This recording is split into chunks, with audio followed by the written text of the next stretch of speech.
Hello everyone, welcome to another Awakening Beauty Contemplation. As usual, how we start creates the experience, so I would like to invite you to grab one of your favorite drinks, tea or coffee, or simply a glass of water, and find a comfortable seat for joining me on a contemplation about some of the issues of intellectual arrogance, which I started seeing a lot more around me and on digital media. The inspiration for this contemplation has been bubbling in me over the last few months.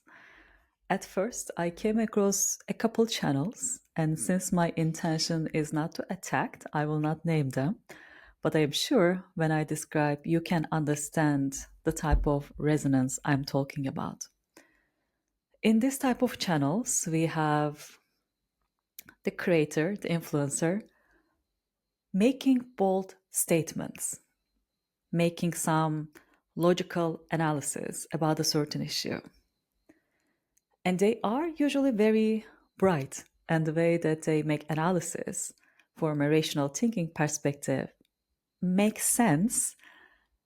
And most of the time, what they are talking about has truth from a certain perspective that they are coming from. But I have realized that the way that they talk about this truth comes with so much controversial statements, so much boldness, so much arrogance that at one point, in my personal experience, I really have a hard time to continue. So it's not about the content of what they say and how true is that. It's also about the way that they reveal their truth and how it makes me feel in terms of the vibrational disturbance at the end of the journey. I had a similar kind of experience with a book. In the book, the author was also another brilliant person talking about many important observations that our humanity ignores in today's world. And I know that his intention is coming from a pure place. He wants to point these things to the people who are not able to see and observe this problem. So, in his own way, he is awakening the world. But instead of offering this as invitations, offering this from a place of love, from a place of compassion, I have seen him using very harsh words, sometimes bullying people, attacking people. And when that happens, at least internally in me, I have realized that the way that they talk about things sometimes blurs the content of their truth. And I really, really have a hard time to connect and continue. And I have been sitting with this idea quite a long time. I just couldn't continue reading the book. And in terms of some of those channels, I said, maybe I am just not in the right mood. Maybe this is triggering something in me. So let me give it some time. And I did that. But over the last few months, I have realized that the core issue that I'm able to see there is still intact every time.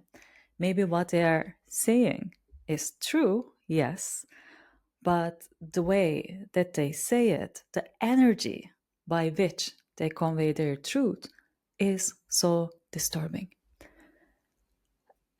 And I cannot help but find this so out of integrity because most of the people who are doing this with the intention of bringing integrity, bringing wholeness into the space by waking people to a different kind of truth. So the intention is actually coming from a wonderful place, but the way that they pursue that intention is so brutal in terms of the energy, in terms of the vibration that it is pushing out to the world. Some of it, I think, is unconscious. It requires us to do quite a lot of healing work, consciously work on opening our hearts to forgive ourselves and others, to be able to first listen to different perspectives, stay open to different perspectives, and if we have our truth, speak it with love, with integrity, for the love of all. So, unless we do the work consciously, we are sometimes very much stuck on the rational thinking, logic level, which, according to different levels of consciousness and different consciousness states, is a little bit a different vibrational space compared to the resonance of love, which connects us. So, in that sense, we need to go beyond the boundaries of reasoning, beyond the boundaries of intellectual arrogance to be able to emit a message at the resonance of love.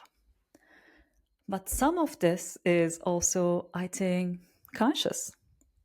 In my personal journey, I have taken some light courses from some of the creators out there in the initial stages of my creative journey, just to see what kind of strategies and tactics that they are leading. And in some of them, once again, my intention is not to blame others, but to bring some concepts into conversation just for your awareness and discernment. So I'm not going to name them. But in those courses, I've seen them consciously using these kind of sharp strategies as a way to grab attention. Because these type of bold, big statements, and the more that they are controversial, the more it triggers the algorithm and it triggers people's emotions too. So in a way, they are feeding the algorithms, which we know are not doing us good consciously. And also, when they trigger people's emotions with controversial titles, there's a high chance that someone's going to click on that title and is going to get into the loop.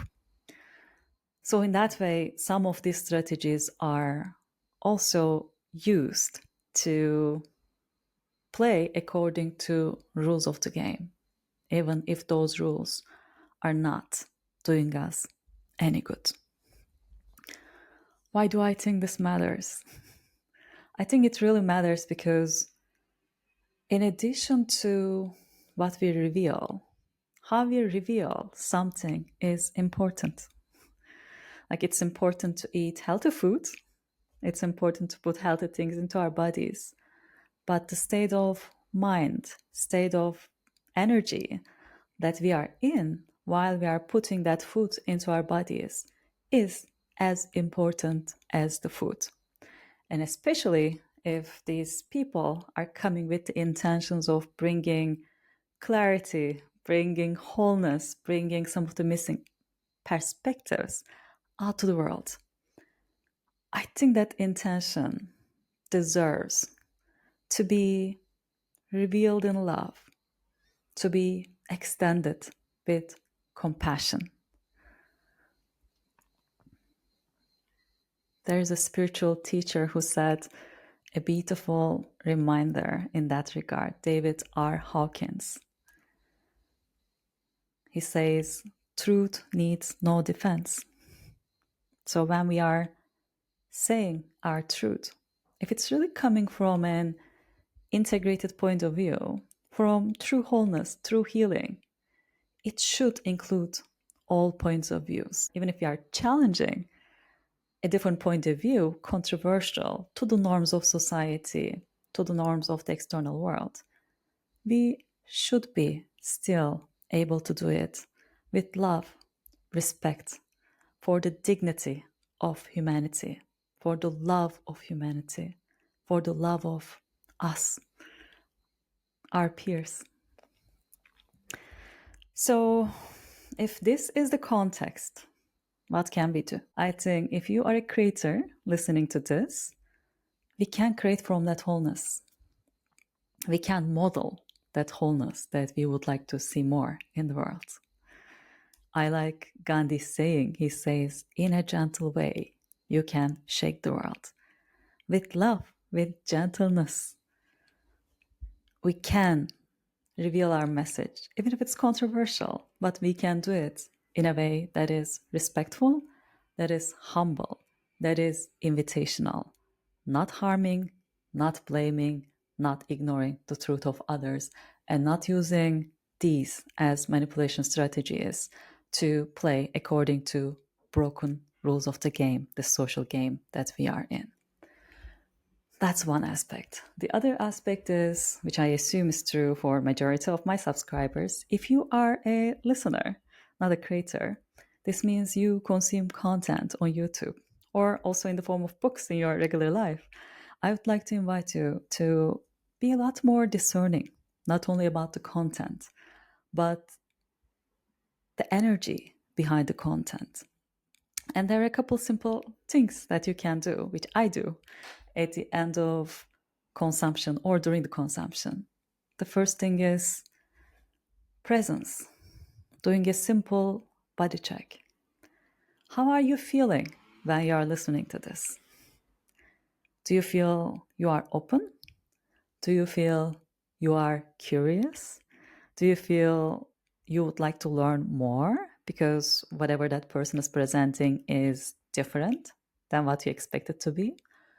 Or do you feel close, irritated, sometimes shamed? That's number one. Number two, overall openness and the connection check. At the end of reading that content or at the end of listening to that video, how do you feel regarding your connection? Do you feel more love and compassion for others? Or do you feel even more disconnected? And at the end, we can do a mental check, clarity check. Do you feel like you have learned something deep that resonated with you?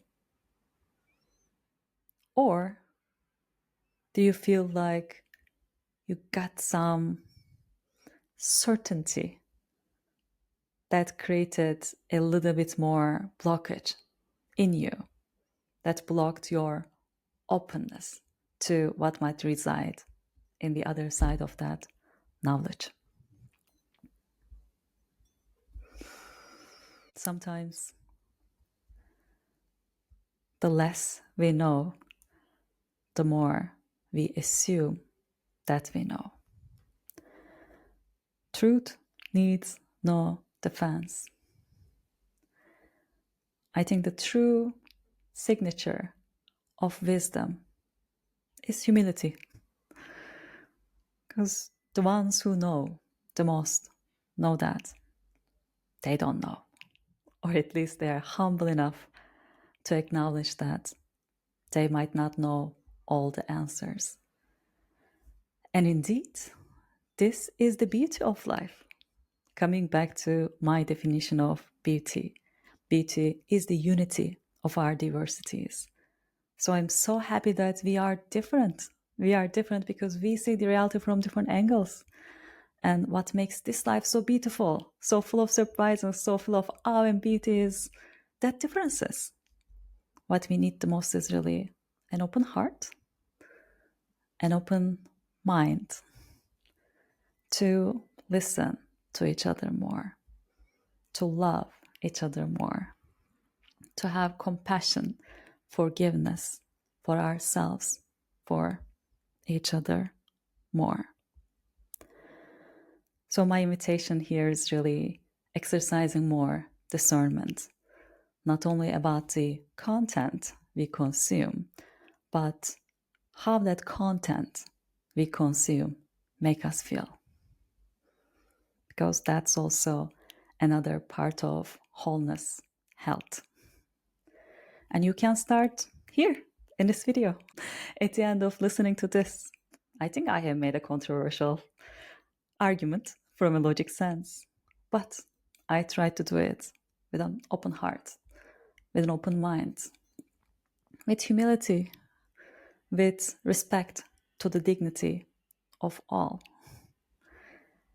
And I'm extending invitations for you to see how you feel in your body. How does this make you feel overall in terms of your connectedness to the world, to what you consume and how you consume? And in the end, do you have enough discernment to differentiate what feels right for you or not? Well, this was another quick and short contemplation to extend an invitation and to invite all of us, including myself, to be more careful and caring in terms of how we consume content or how we create content to heal our world. Our diversity is our beauty. That's really what brings us together. And yes, we might have different point of views, but we can also be gentle, loving, caring, curious enough to reveal it in a way that's going to touch the hearts of others, not only mine. As always, thank you for being the beauty, expressing more of it out in the world, and till next time, stay beautiful.